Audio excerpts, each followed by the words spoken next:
नमस्कार। यदि आप अपने घर में कोई अनुष्ठान या फिर कोई नया कार्य आप शुरू करने जा रहे हैं, कोई भी नया कार्य हो, कोई भी शुभ कार्य हो, तो शुभ कार्य से पूर्व मुहूर्त का विचार करना बड़ा ही आवश्यक है। आपके सामने जो ये चार्ट है, इसको आप देख रहे हैं तिथियों के बारे में। तो नंदा, भद्रा, जया, रिक्ता और पूर्णा, ये 5 प्रकार की तिथियां होती हैं।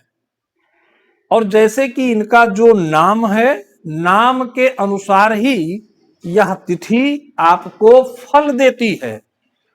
और कोई भी काम अगर आप शुरू करने जा रहे हैं, कोई प्रतिष्ठान, कोई व्यवसाय, कोई परीक्षा, कोई और भी कोई जो है अनुष्ठान, कोई भी कार्य आप शुरू करने चल रहे हैं, तो आपको समय का ध्यान अवश्य देना चाहिए। कौन सी तिथि में काम को शुरू करने से आपको ज्यादा सफलता मिलेगी और कौन सा कार्य आपका बार बार व्यवधान आएंगे, बाधाएं आएंगी, कठिनाइयां आएंगी, आपको करने में कठिनाई होगी। तो उसमें जो सबसे पहला होता है वो है तिथियों के बारे में जानना। नंदा तिथि प्रतिपदा, षष्ठी और एकादशी को कहते हैं। भद्रा द्वितीया, सप्तमी और द्वादशी को कहते हैं। वहीं जया तृतीया, अष्टमी और त्रयोदशी को जया तिथि कहते हैं।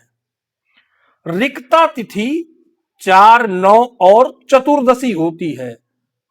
चतुर्थी हो, नवमी हो और चतुर्दशी हो। वहीं पर पूर्णा तिथि पंचमी, दशमी और फिर पूर्णमासी हो या फिर अमावस्या हो, उसको पूर्णा तिथि कहते हैं।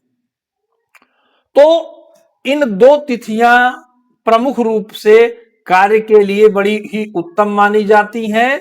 जया का मतलब जय देने वाला और पूर्णा का मतलब होता है कार्य को पूर्ण करने वाली तिथि। तो इन 2 तिथियों में प्रमुख रूप से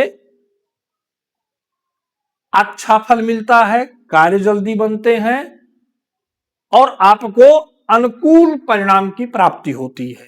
वहीं पर भद्रा और रिक्ता, ये 2 ऐसी तिथियां हैं जिसमें अनेक प्रकार के व्यवधान आते हैं या फिर आपको आपके कार्य का परिणाम अच्छा नहीं मिलता। और जो नंदा तिथि है वो भी निषिद्ध ही मानी जाती है, वो भी प्रायः अच्छा नहीं माना जाता। इसके साथ अगर कोई काम आप शुरू करने जा रहे हैं तो उसमें 2 बातों का और आपको ध्यान रखना चाहिए, जिसमें पहला है चंद्रबल। कोई भी कार्य अगर आप शुरू कर रहे हैं तो चंद्रबल का विचार किया जाना बहुत जरूरी है।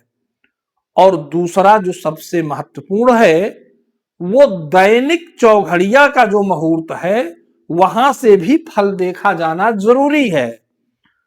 दिन भर में 24 घंटे में 8 मुहूर्त होते हैं जो चौघड़िया के अंदर बदलते रहते हैं। उसका भी विचार किया जाना बहुत जरूरी है। नमस्कार।